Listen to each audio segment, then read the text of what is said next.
Chez nous, on peut rencontrer deux espèces de chênes, le chêne pédonculé et le chêne sessile. La différence entre les deux, c'est que le chêne pédonculé possède des glands qui ont un long pédoncule, c'est la queue du fruit, tandis que ceux du chêne sessile en sont dépourvus. Mais peu importe, car ces deux espèces constituent de véritables écosystèmes, abritant de nombreuses espèces à tous les étages. En Europe, on a relevé environ 2300 espèces animales et végétales dépendant du chêne. Commençons par la canopée, c'est-à-dire la cime des arbres. C'est un endroit où les feuilles sont particulièrement riches en protéines et servent donc de garde-manger à de multiples chenilles, comme les processionnaires du chêne par exemple. Quant aux branches, assez tortueuses, elles peuvent facilement y abriter de nombreux nids d'oiseaux de différentes espèces. Certains oiseaux cavernicoles peuvent aussi y trouver refuge. Citons le grimpero, le piquet-pêche, la mésange charbonnière et quelques rapaces nocturnes. On peut également y découvrir un assortiment de plantes épiphytes comme des algues, des mousses, des fougères, du lierre et de nombreux lichens. De leur côté, les feuilles peuvent accueillir des centaines d'espèces différentes, comme des champignons, par exemple l'oïdium du chêne, ou encore des espèces mineuses de diptères et de lépidoptères. Sans oublier de multiples insectes dont le chêne peut être la plante hôte, comme le bombix du chêne par exemple. On peut aussi y observer certaines espèces de longicornes ou le très rare lucane cerf-volant qui pondent dans l'écorce.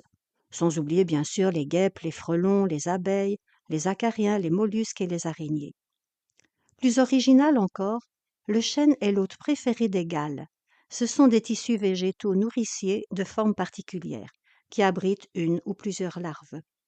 Environ 250 galles peuvent être visibles sur le chêne, dont plus ou moins 200 sont dues à la ponte de petites guêpes de la famille des cynips. Ces galles peuvent se former sur les bourgeons, les chatons, les feuilles, les fruits, le tronc, l'écorce et même sur les racines de l'arbre.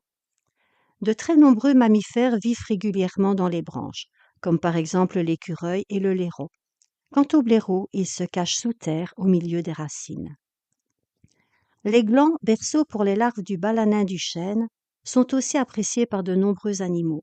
Relevons entre autres l'écureuil, le sanglier, le cerf, le chevreuil, le loir, le laireau, le mulot, le campagnol, le pigeon ramier et le geai des chênes, qui, comme son nom l'indique, joue un rôle très important dans la reproduction de son arbre fétiche.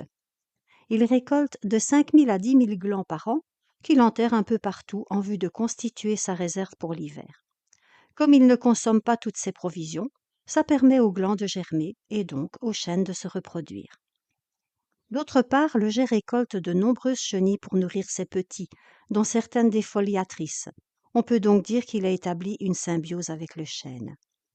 Autres symbioses qui ont lieu dans le sol, les mycorhizes avec certains champignons, comme les girolles, les cèpes et la célèbre truffe noire. Le chêne peut vivre plus de 1000 ans. Ce n'est pas pour rien qu'on le surnomme le roi de la forêt, vu le rôle essentiel qu'il joue dans l'existence de multiples espèces qui dépendent de lui. On peut aussi admettre que le chêne a pris soin de nous autrefois, lors de certaines disettes, quand nous ramassions ces glands, qui étaient consommés bouillis à l'eau ou réduits en farine, mélangés au pain de seigle. Les porcs étaient aussi emmenés en forêt pour s'engraisser en se nourrissant de glands. En conclusion, prenons bien soin de lui, car s'il est important pour la biodiversité, il pourrait à nouveau l'être pour nous. On ne sait jamais par les temps qui courent.